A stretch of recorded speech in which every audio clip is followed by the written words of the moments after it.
बिस्मिल्लाहि वल्हम्दुलिल्लाहि सलातु वस्सलामु अला रसूलिल्लाह से मुताल्लिक चंद अहकाम आपके सामने रखता हूँ। नंबर 1,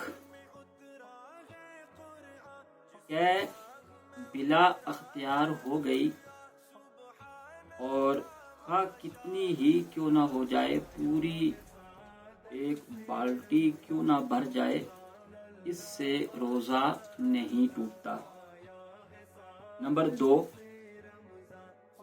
जानबूझकर कै की और मुंह भर हो गई। मुंह भर कै वो होती है कि जिसको बगैर तकल्लुफ के रोका न जा सके। तो जानबूझकर कै की और मुंह भर हो गई तो इससे रोजा टूट जाता है। नंबर 3, जानबूझकर कै की और मुंह भर हो गई तो सिर्फ इस सूरत में रोजा टूटेगा जबकि कै में खाना आए या पानी आए या सफरा यानी कड़वा पानी आए या खून आए। नंबर 4, अगर कै की मुंह भर हो गई और मुंह भर कै हुई, उसमें बलगम वगैरह आया तो इससे रोजा नहीं टूटेगा।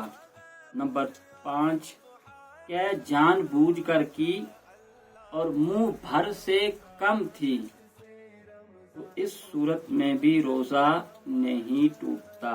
नंबर 6, कै की या कै हुई और वो मुंह भर से कम थी, वो खुद ही मुंह से लौट गई या लौटा दी तो इस सूरत में भी रोजा नहीं टूटता।